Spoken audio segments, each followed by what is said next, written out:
Welcome everyone to Daf Yomi 1 week at a time. Can you hear me okay? Okay, great. Um, welcome everyone. I hope everyone had a lovely Shavuot, either 1 day or 2 days. And we are going to, today's our fifth lesson. And today we are going to go over, review Daf 31, Lamed Aleph, through 38, today's Daf. You get a bonus Daf today. And okay, let's begin. Um, so we're on Daf 31, and we're discussing the fact that the Kohen Gadol, that the high priest, goes to the mikvah, and we're going to see how many times he's actually going to go to the mikvah, and we are going to discuss here, is it important for him to go to the mikvah? Why? The Gemara suggests maybe, what if the Kohen doesn't go to the mikvah and he just stands outside of the temple and has a really long knife, and then he shechts the animal, he slaughters the animal like that. Um, and the Gemara says that there's basically a difference of opinion, that if a Kohen is going into the courtyard, the Azara of the Beit HaMikdash, he must go to the mikvah.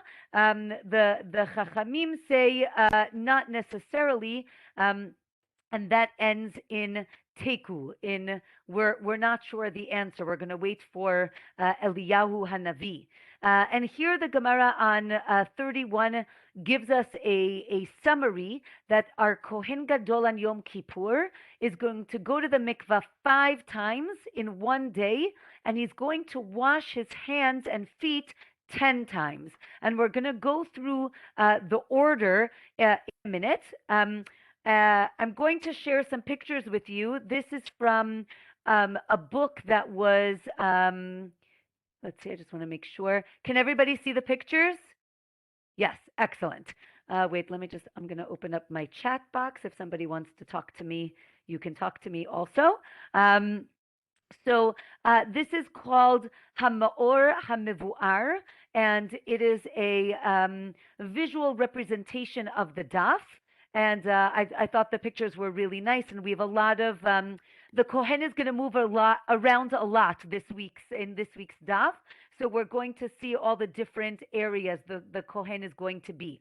So the first place that the Kohen is going to be is the mikvah. You can see here on the bottom left, it says Hamikvah Shebakodesh.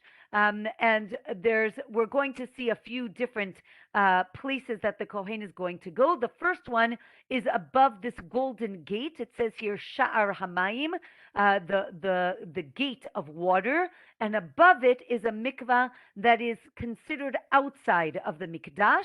This is the first place that the Kohen Gadol is going to go in the morning. The rest of the times that he goes to the mikvah is going to be this one on the bottom left that is in the courtyard. So the Gemara explains, and here you can see a picture. So here is the mikvah.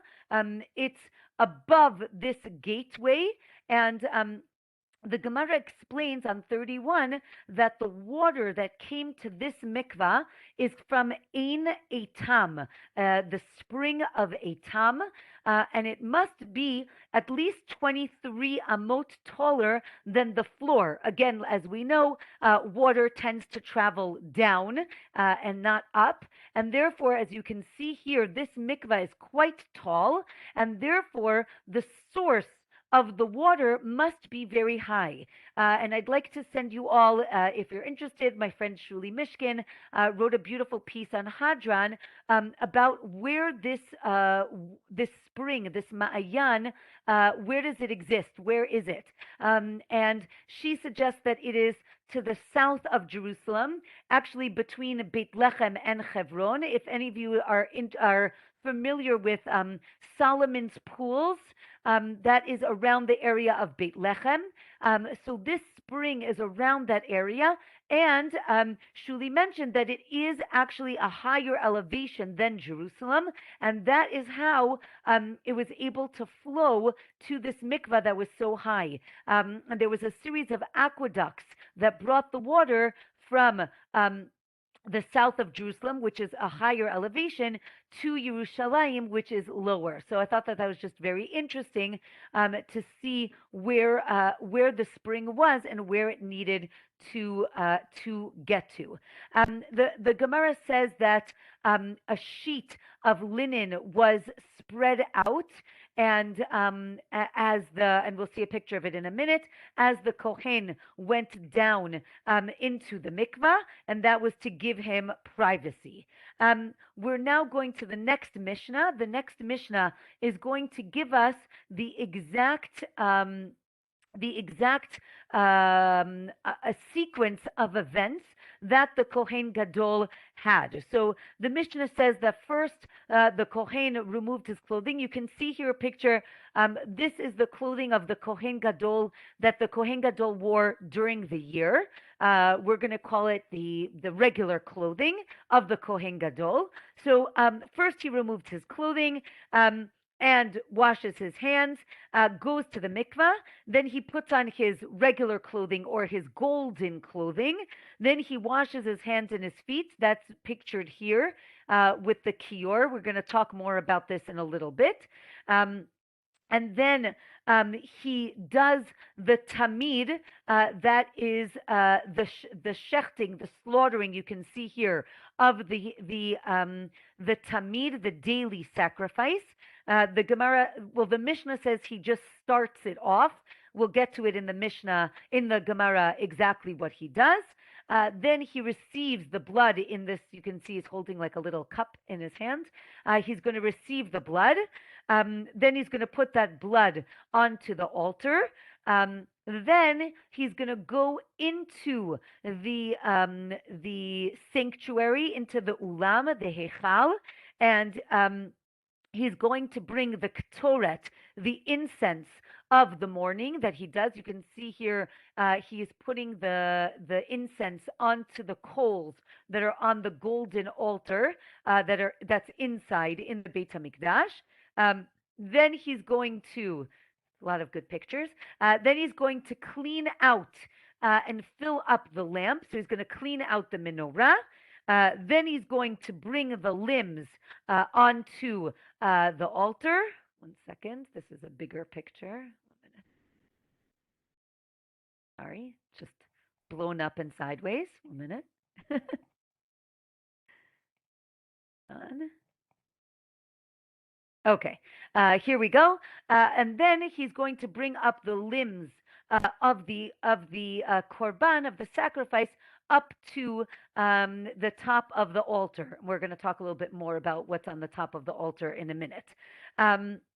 Okay, so that's the Mishnah on the bottom of 31, and the Mishnah continues and says that the ketoret is between putting the blood on the altar and burning the limbs, as you can see here. In the afternoon, the ketoret comes between the burning of the limbs and the libations, the nisachim that were put on the altar. And the Mishnah ends by saying that you could heat up the water of the mikvah. Again, in those days, there's no heating in the mikvah, and the Gemara will explain exactly how they heated up the water in a minute. Okay, let's get to the Gemara. So the Gemara explains to us that whenever the Kohen puts on new clothing, then he needs to wash his hands and his feet. And the question is, as we mentioned before, he's taking off clothing, he's going into the mikvah, he's putting on new clothing. So we understand that he has to wash his hands when he puts on the new clothing. And then there's a machloket if he has to, there's a difference of opinion if he has to wash his hands also when he removes his clothing. And the Gemara on 32 says, well, it seems that he does because, as we mentioned, if he's going to the mikvah 5 times, then, and he's changing his clothing 5 times, he washes 10 times. So that seems to imply before and after each time he goes to the mikvah, he's going to wash his hands. So the Gemara brings a source for the washing the hands before and after. And then the Gemara goes through all the different services, the avodot that were done on Yom Kippur, and what clothing the Kohen wore. So as you can see here, as I mentioned, this is the clothing, the colorful clothing or the golden clothing that the Kohen wore, the Kohen Gadol, sorry, the high priest wore during the year. So the first service that the Kohen is going to do is the service of the Tamid. And because that was done every single day, he's wearing the clothing that he wears every single day, as you can see here. The next work, the next avodah that the Kohen Gadol is going to do is the avodah of Yom Kippur. We're going to get to that in the next Mishnah. And in that, he's going to do it in his white clothing. Then he's going to change his clothing again into his golden clothing, into the colorful clothing, to bring his sacrifice, which, again, we're going to talk about in a little bit. Then he changes into the white clothing in order to take out the pan and the spoon out of the Kodesh HaKodashim, the inner sanctuary in the temple. And then finally, he's going to change again into his golden clothing to do the Tamid of the afternoon. Again, that's something that he did every day or could do every day. And therefore, it is in the everyday clothing. So if you're tired just from hearing all of it, you can imagine how tired the Kohen Gadol was going to be. Okay, the Gemara on 32 then again says that every time he takes off his clothes, he has to wash his hands and feet, goes to the mikva, gets dressed, and then again washes his hands and his feet. And the Gemara, interestingly enough, says, do we learn this idea from the golden clothing and then we extrapolate it to the white clothing, or vice versa? And it's just interesting to think about what is more special. We would think, of course, that the clothing that the Kohen Gadol wears on Yom Kippur is going to be the most special. On the other hand, it's only worn once a year, as opposed to the daily clothing that the Kohen Gadol wore. And maybe since it's worn more often, it is considered more special. And therefore, you learn from that to the clothing of the Yom Kippur. So the Gemara goes back and forth. Where do we learn which thing for which? From here at the bottom of 32, the Gemara goes back to the Kohen, starting to do the shchita being the slaughtering of the animal, and the word is karatz, or right. The Gemara says he's koretz or kritza. What does that mean? So it means he starts the process, and the Gemara says he has to cut through the two simanim, the two pipes, or the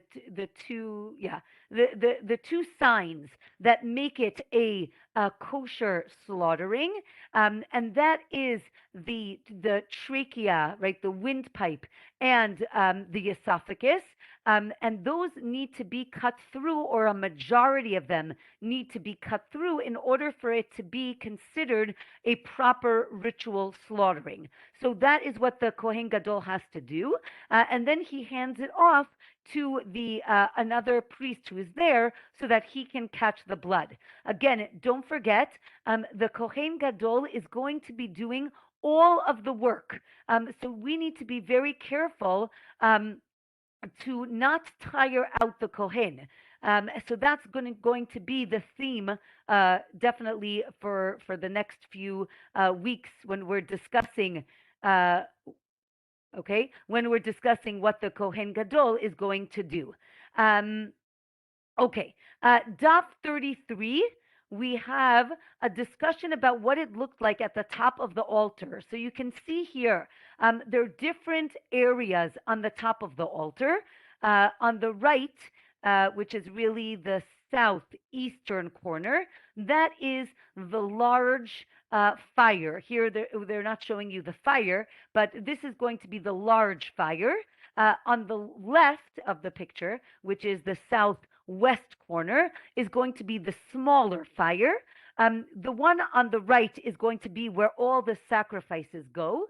The one on the left is going to be where they take the coals for the ktoret, for the incense. Okay, and the big pile of ashes in the middle, that's called the tapuach. We learned about Trumat Hadeshen. Trumat Hadeshen comes from the fire, but ultimately, every once in a while, they would have to clean out the ashes on the top and the middle, so it didn't get too big. So the Gemara says that on the top of 33, that again, the large fire was arranged before the smaller fire. And here we're going to get to the order of how things were set up in the morning. So, okay, so the large fire was arranged before the smaller fire. Again, as I mentioned, the smaller fire was used for coals for the incense, the ktoret, and that was organized before the 2 blocks of wood were put on the main fire. So you can see here on the picture, this is the regular Kohen bringing the 2 gzirei eitzim, the 2 blocks of wood. He's going to put it on the big fire, the one on the right. And then after that was done, then they would clear. This is just in general what would be done in the morning. Then they would clear. You can see here, this is a regular Kohen. He is clearing the ashes of the inner altar. And then they clean out the first 5 lamps of the menorah, of the candelabrum. Again, there are 7 lamps, and we did learn previously and in Masechet Shkalim that first they would do 5, and then something else, which we'll see, and then 2. So here we learned that the Breita is telling us on 33 that they're cleaning out the first 5 lamps. Then they slaughter the Korban Tamid. Then they clean out the 2 lamps. Then they bring the ktoret, the incense. Then they bring the limbs onto the altar. Then the mincha, that's the grain offering. Then the chavitin, the offering of the Kohen Gadol. Then the nesachim, that is the libations that were poured onto the altar. Then the musaf, if there's a musaf that day. Again, musaf is brought, that's an additional sacrifice that was brought on Shabbat or on Rosh Chodesh or on a festival. Then they would bring, hold on 1 second, they would bring the, then they would bring the bezichim. Bezichim are these 2 cups that held frankincense, livona, and they were placed here on the shulchan, right on the table that had the lechem hapanim, the showbread, and then they would do the tamid of the afternoon, and that was the last thing that was done for the day. So again, now the Gemara is going to discuss this Breita. And again, as we mentioned, the large fire was where they burnt the limbs and the innards of the sacrifice, and that really brought atonement. Therefore, that was arranged first because it was more important. And then the smaller fire, which was ktoret for the incense, that was arranged afterwards. And basically what the Gemara does is, as I mentioned, we went through a list of things that needed to be done. The Gemara is saying, why is this before this? It must be that it's more important. Why is it more important? So the Gemara goes through each one of these things, telling us that so we see the first fire is the most important, and therefore it goes first. Then the smaller fire. Then we're going to bring the 2 blocks of wood. That has to go on the fire before you clean the inner altar. Why? And we learned this previously because the pasuk, the verse says, "Baboker, baboker." You have to do it very really means in the morning, right? But here it means very early in the morning. So that has to be done first. So anything that says very early in the morning, that has to be done first. And then we go into the sanctuary, into the Hechal, where we clean out the golden altar, and then we put things on, and then the menorah. So the Gemara says, and I thought this was very interesting, how you have to do the why do you go to the altar before you go to the menorah? Maybe the menorah is more important. And the Gemara says on 33, and you can see here in this diagram, when you walk into the temple, the first thing you get to is the golden altar, the Mizbeach HaZahav. And the Gemara says we don't skip over a mitzvah, meaning if we get to something first, we're going to do it first, right? We don't walk past it to do other things. And therefore, first we're going to do the altar. We're going to clean it out, and then you can go to the lamp and to the shulchan, right? And the Gemara talks about the fact that the menorah is opposite the shulchan. You can see it here. They were facing each other, but the golden altar, the mizbeach, where they put the incense, that was before it, and therefore you did it first. And interestingly enough, the Gemara mentions so too like tefillin, right? If you first you put right, if you get to your arm first, you put on tefillin of your arm first, and then you get to your head, right? We don't pass over things. We do them as we don't miss opportunities. We take them as we can get them. From here, the bottom of 33 talks about the order. Again, as I mentioned, that we're going to split up the 5 and the 2 lamps of the menorah. So first, we're going to do the 5 lamps. Again, the Gemara says because when it talks about the 5 lamps, it says the word boker, morning, 3 times, and therefore you do it first. Then it talks about the blood of the offering, of the Tamid, of the daily offering. That says baboker 2 times. Therefore, 3 is better than 2, so therefore you do the 5 lamps, and then the blood of the Tamid, and then you do the last 2 lamps, again where it says baboker twice, and therefore you do it there. Okay, then the Gemara, so then the Gemara says, why do we do 5 and 2? Why are we splitting it up?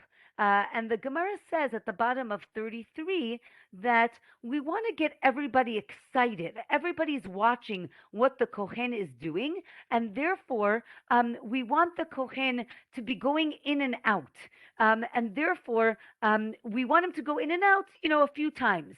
So first we're going to do the majority of the lamps, which is 5, and then we're going to leave nerot, right? 2 left after that, and then we're going to do the incense, and then we're going to burn the limbs of the offering, of the Korban Tamid.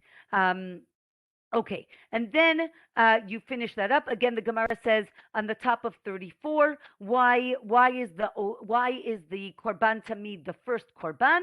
Because it says it's ha'olah, the offering, and therefore you have to do that first, and then you can bring other offerings like the grain offering and other things. Then the libations, again, the libations are connected to the Tamid offering, and therefore they go before the Musaf. And then we bring the cups of frankincense, of livona, again, because that says bayom, right, during the day. And therefore we know day means like the middle of the day. And therefore that gets pushed up to the middle of the day, as opposed to everything else that we've mentioned, which is done in the morning.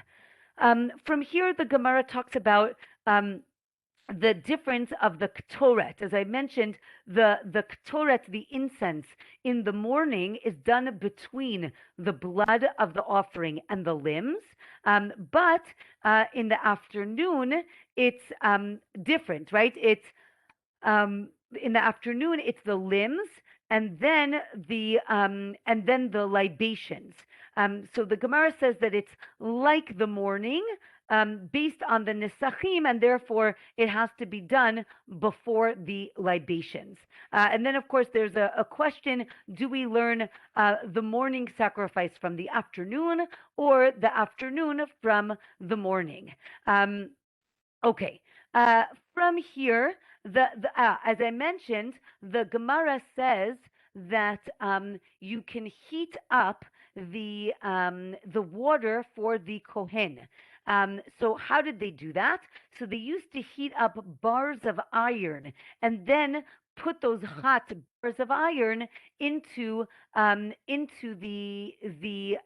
water. And then the Gemara says, wait a minute, how can you put them into the water? Isn't it like it's called seruf in Hebrew, like smelting, I think is the word, right? When you take something metal that's hot out of the fire and you quickly dip it into water to harden to harden the metal. That is a problem to do on Shabbat.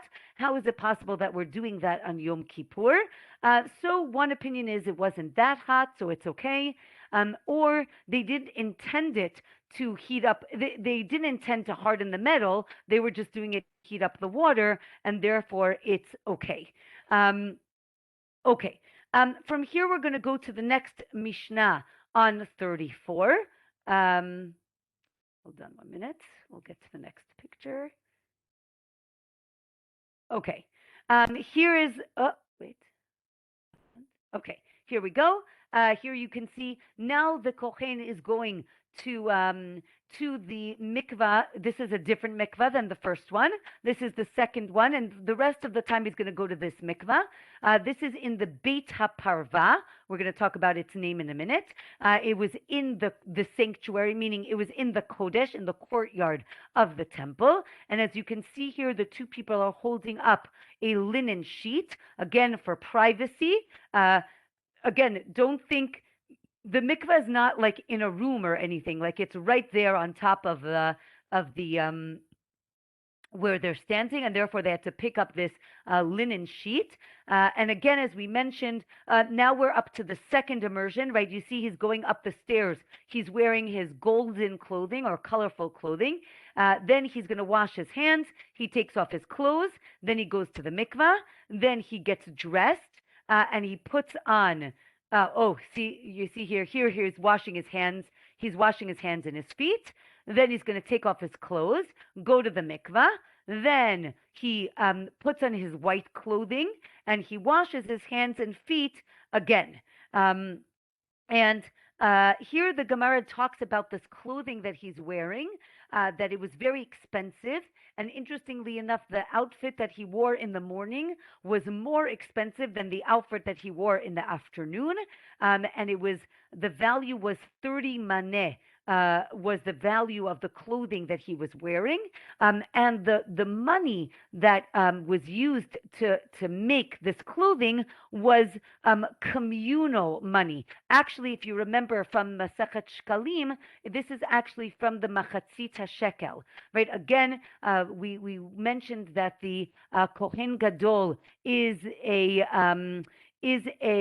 representative of the nation, and therefore the nation is going to buy the clothing for the Kohen Gadol.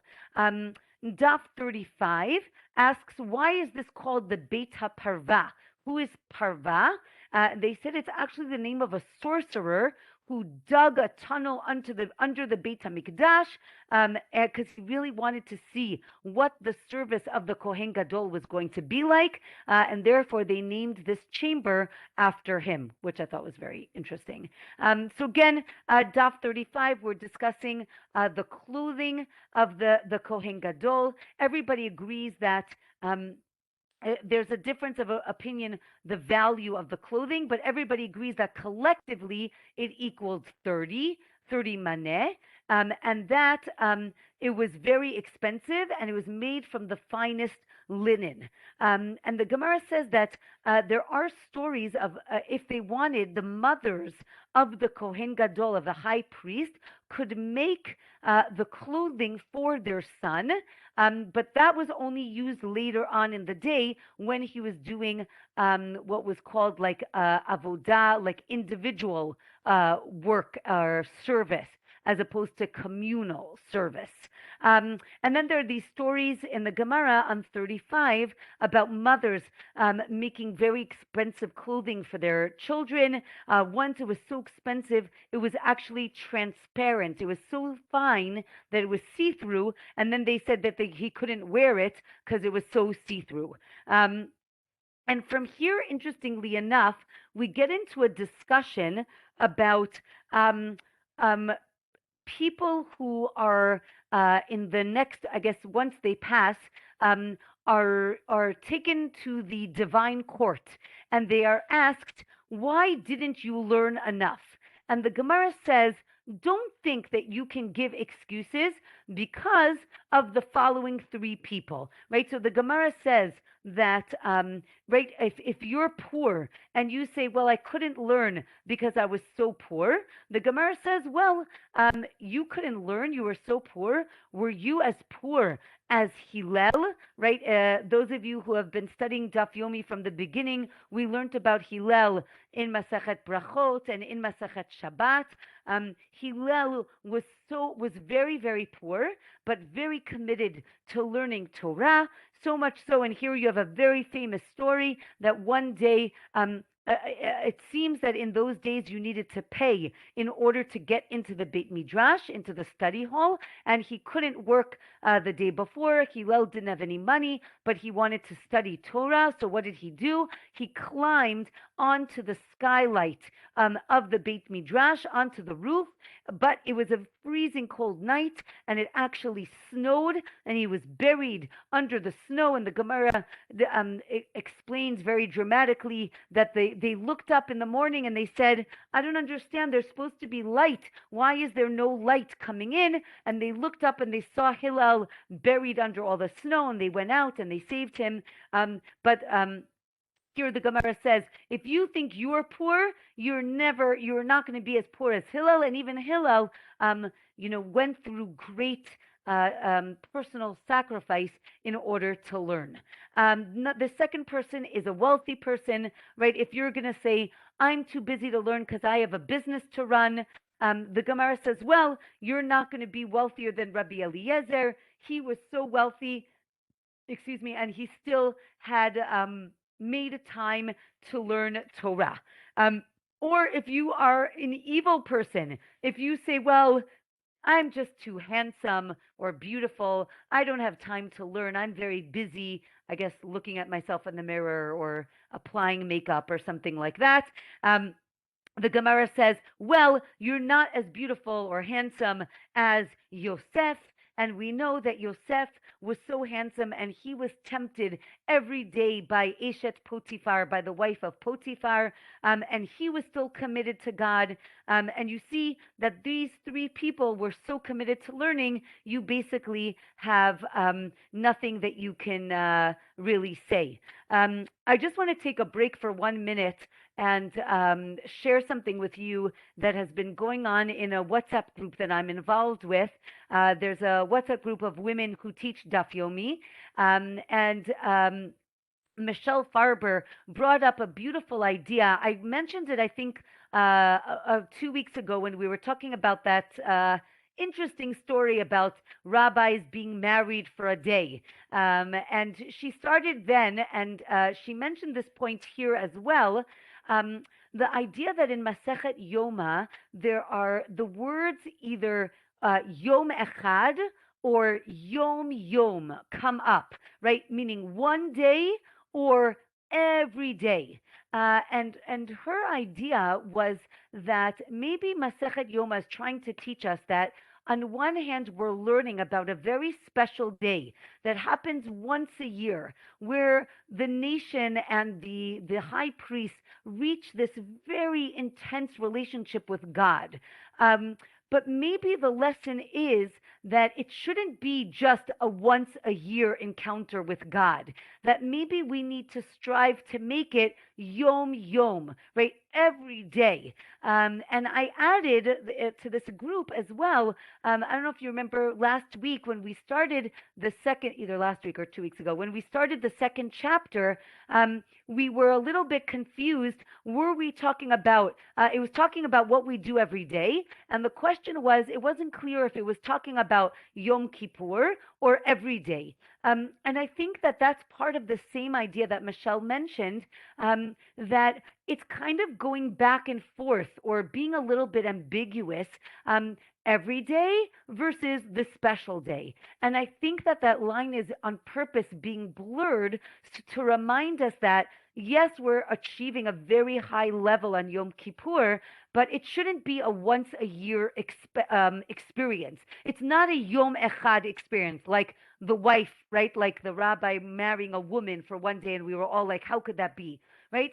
And I think that's exactly the point, that we're meant to be inspired by this Masechet to try to figure out a way to achieve this, I think, spiritual height in a different way that we get every day. So again, she brought it up here with the story of Yom Yom, right?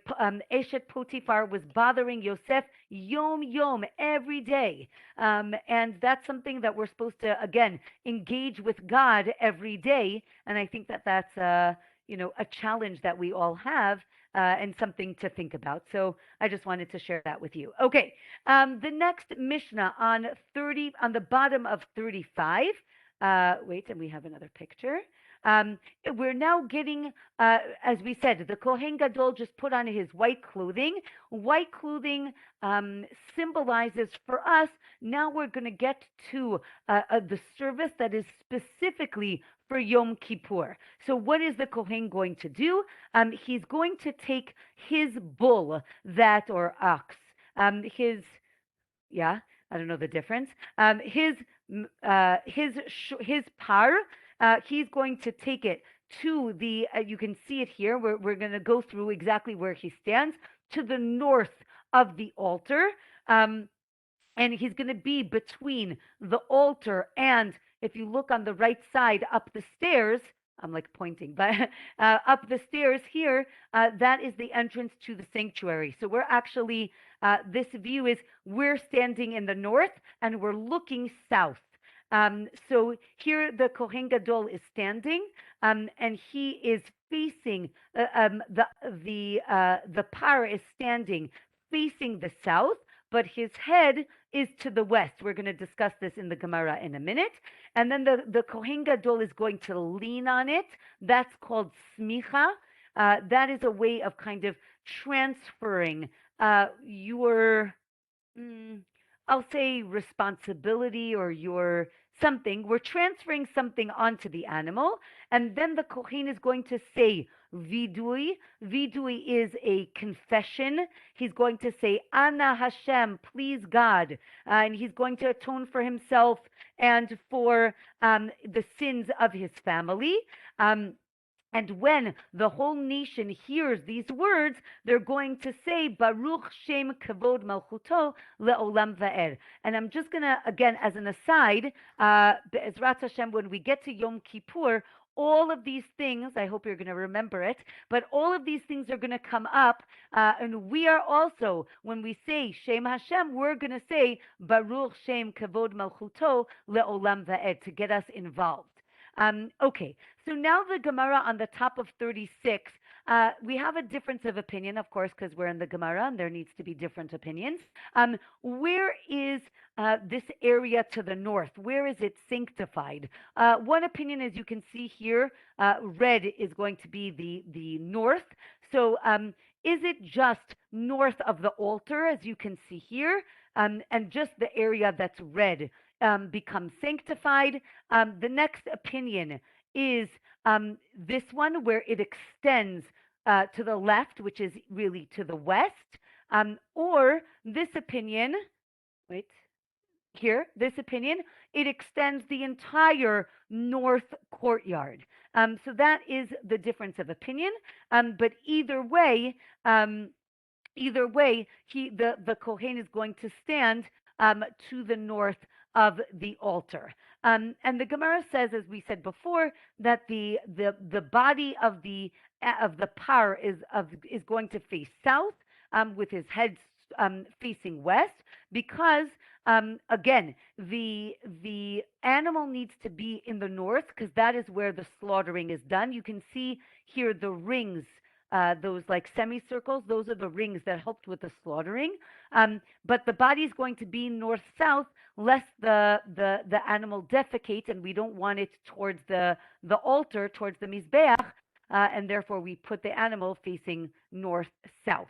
And here the Gemara says that he's going to say vidui again. This he's going to atone for the different sins that were done. And here they're discussing. The Gemara talks about the language that is used. It's very interesting that he's atoning for three types of sins. Right? He says aviti, pashati, chatati. And the Gemara says that there is a significance for each one of these words. They all signify some sort of sin, but what is the distinction? And the Gemara says that this order is the same as the order later on in the day, when the Kohen Gadol, the high priest, is going to say vidui on the goat that is going to go out to the wilderness, the Seira Mishtaleach, and it's the same order that Moshe hears from God, right, of on Har Sinai, on Mount Sinai. So the Gemara says one opinion is aviti are sins that were done on purpose. Pashati is when there's a rebellion, and chatati is when they are done inadvertently, b'shogeg.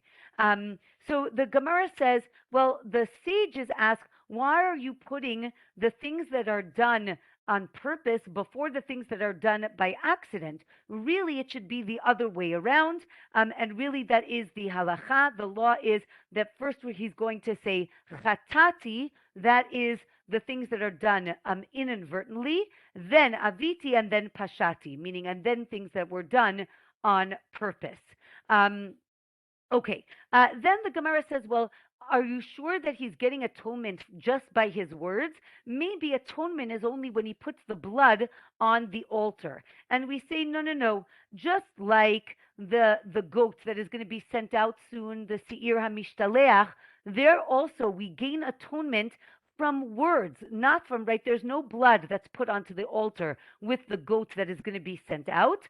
And therefore, we're going to learn that from here, that we get atonement, or the Kohen gets the atonement from the words themselves and not from the blood. The top of 37, here we have the idea that he's going to use God's name, Shem Hashem, the actual name of God. And that is going to be in his confession. And the people say Baruch Shem Kavod, as the Gemara says that when Hashem's name is mentioned, when God's name is mentioned, you say these words. These are the words that need to be said when God's name is mentioned, and therefore we say it. Okay, on 37, the next Mishnah, we are going to now have the Kohen go here to the eastern side of the Mizbeach. Before he was on the western side, now he's on the eastern side. He's going to have, you can see here, the two priests, one to the right and one to the left. The assistant Kohen Gadol is on his right. The head of the Kohanim, the priests of that week on duty, is to the left, and you can see they're a little behind him. The Gemara is going to explain that in a minute. And there are going to be these two identical goats standing here, and then he's going to have a box with lots in them. Here's the box. Very nice visualization. There's a box, and inside there are two lots. One for God, it says LaHashem, and one LaAzazel, meaning out to the wilderness. from here, the Gemara talks about, so the Gemara mentions that that there was a certain person who made these out of gold, and they were, he's mentioned positively, and therefore, since we're talking about people who made donations to the temple, we're going to talk about other donations that were made. Second, Baruch atah Adonai melech haMashiach kol niyeh bidbaro. Okay. What are other donations that were made to the temple? Bin Katin made the 12 spouts to the kior. We actually mentioned this last week. We're going to mention it again this week. And he made this beautiful contraption that you can see here called the muchni. And this was levers and gears that lifted the kior and put it into this pool of water next to it so that overnight the water would be attached to the ground and not detached. Then the Gemara mentions Munbaz, who made golden handles for the utensils used on Yom Kippur, and his mother Helene, who made a beautiful golden chandelier and a golden tablet. We're going to talk about that in a minute. And Nicanor, who built the copper the doors into the courtyard of the Beit HaMikdash. So now the Gemara on 37 talks about again that the Kohen had to stand in the north side of the altar. And again, how could these priests stand next to the high priest? Don't we know it's not very proper to stand next to a great rabbi or a great leader? You should stand a little bit behind him. And the Gemara says, oh yeah, you're right. They were a little bit behind him to the side. Then the Gemara talks about the lots and how they were made. They could be made out of anything. The Gemara says originally they were made out of wood, and then they were made out of gold. And then, as we said, one lot is for God, one lot is for the La'azazel, to the wilderness, and they needed to be identical. And as we mentioned, the kior, it needed to have 12 spouts. It was made with 12 spouts so that everybody involved with the Korban Tamid could wash their hands at the same time. Munbaz, who made the handles out of gold, they ask, wait, if you're making handles out of gold, why don't you make the whole utensil out of gold? And the Gemara says, oh, no, we're talking about knives, and we know that knives cannot be made out of gold. It's too soft, but the handles could, and that's why he did that. Heleni Hamalka, she had the chandelier. What's the chandelier? It was positioned exactly so that when the sun rose and it was time to say Shema, the light would hit the chandelier and it would shine, and everybody would know when it was time to say Shema. So it's kind of like an alarm clock made out of gold and really beautiful. At the bottom of 37, we have this tablet of gold. What was it?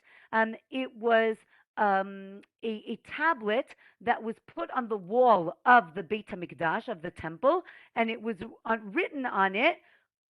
It was written the verses about the sotah. The sotah is the woman who is suspected of committing adultery. She was brought to the temple for, I would say, a very dramatic ceremony. One part of the ceremony is that the priest would write out God's name on a piece of paper. So this tablet was there so that the priest could copy the words from the tablet. The Gemara says, maybe this is a proof that you are allowed to write down different parts of the Torah. Now, it's interesting to think about. I think we take these things for granted, but in the time of the Gemara, it was actually an argument. We know that you can write a Sefer Torah, a Torah scroll, which has all 5 books of the Torah. But the Gemara asks, what if I just want to write a few verses? Is that okay? And what about writing it not on parchment, maybe like a mezuzah or tefillin? What if I want to write it on something else? And here, there's the machloket is somewhere else, but it's brought here. And the Gemara says, maybe I can use this as a proof. Then the Gemara says, no, we can't use this as a proof because maybe it didn't have all the words written down. Maybe it only had the first letter of every word. Now, if it just had the first letter of every word, how is the Kohen copying it? So the Gemara says, you're right. So maybe it had the first three words of every paragraph, and the rest were, just the first letter. So we can't really prove it. And from here, Daf 38, the very, very famous story of the Gates of Niconor. Again, Nicanor was a person who wanted to donate these doors to the temple. He went all the way down to Alexandria in Egypt to get them made. And the Gemara describes very dramatically that on the way back, their ship hit some storm. And the sailors decided to throw overboard one of the doors, but the sea did not calm. And if anybody is starting to think about the story of Yona, I think that it's very interesting that there seem to be parallels in the story. Then, when they wanted to throw over the second door, then sorry. Then Nicanor grabs hold of the door and he says, no, no, no, you cannot throw over this door. If you throw over the door, then you throw me off also. And the sailors are like, okay, fine. And at that moment, the seas calmed. And then Nicanor realized, wow, I feel so bad. I should have done that for the first doors. And he was really upset. But interestingly enough, when he got to Akko, to the port city in Israel, when he got off the ship, the first door that was thrown into the sea washed up on shore. Either it was under the ship, or the Gemara, again, to make it more Yona-like, the Gemara says maybe a great sea creature swallowed it and then spit it out. So again, you can think about some parallels and what we're supposed to take from that story. Maybe Jonas trying to run away. Nicanor is trying to bring something to Israel. Oh, no, interesting. You can think about it. Okay, so therefore the Gemara says these doors are miraculous, and therefore they stayed as is in the Beit HaMikdash, in the temple, even when the temple, when they got wealthier and they were replacing everything with gold, they did not replace these copper doors. They kept it as is because they were so miraculous. Okay, next Mishnah on 38. Since we talked about all the good people and the things that they did, let's talk about bad people. Now, if this sounds familiar, we have almost exactly the same Mishnah in Masechet Shkalim. So anybody who learned Masechet Shkalim will be like, oh, this is starting to sound familiar. And just as a side, isn't that amazing that things are starting to sound familiar? Like it's incredible. Okay, here is the story of Gnut, Beit Garmu. They didn't teach anybody how to make the lechem hapanim. Remember, they're the family that knew the secret to making the showbread, the lechem hapanim. They didn't share it with anybody. Beit Avtinus didn't share how to make the ktoret. There was a Levi who didn't teach how to sing the special song. There was another person who knew how to write God's name at one time. The Gemara is going to explain how to do it, and he didn't show anybody how to do it. And these are, I'm not going to say cursed, but pretty much cursed, not seen as positive. The Gemara continues on 38 and says, that basically these two families of Beit Garmu and Beit Avtinus, they actually extorted the temple treasurer in order to, they fired them, and then they said, we're not coming back, and nobody's going to be able to do it. You're going to have to pay us an extra amount. And here again, Michelle mentioned again, it says like Bechol Yom Vayom or something like that. The same idea, the same words are coming up again, that they came back and then they got a higher price. The same thing with Beit Avtinus when they made perfume. But interestingly enough, even though we're saying that these families were not good, one good thing is that their children, right, the children of Beit Garmu never ate fine flour bread, lest you, right? So you shouldn't think that they were eating the lechem apanim. And the family, the kids of Beta of Tinus, never walked around with perfume, lest you think that they were like misappropriating temple funds. So they never did that. Um, and and then the Gemara says, interestingly, that later on in history, they actually realized that these families were really not so bad. They really did want to keep, they did want to keep their secret, but because they were afraid that people would use it for idol worship. And basically, the Gemara says an interesting line, that if money is meant to get to you, then it's going to get to you. Even if it looks like it's not coming to you, in the end, the money will come, which I thought was an interesting lesson for all of us. The next person is Hirgas ben Levi, and he would put the Gemara describes him putting. I'm not even going to try it, but like he put his thumbs in his mouth and his finger on his lip, and somehow made this beautiful sound. And again, he wouldn't teach anybody. And Ben Kamtsar, he basically held. Maybe I'll ask my mother-in-law who's here. You can try it as an artist. He put 4 pens in his hand and wrote God's name at the same time. So that's you can try to do that at home. I don't know, but but he didn't teach anybody how to do this. But he basically was able to teach. He was able to write God's name in one hand.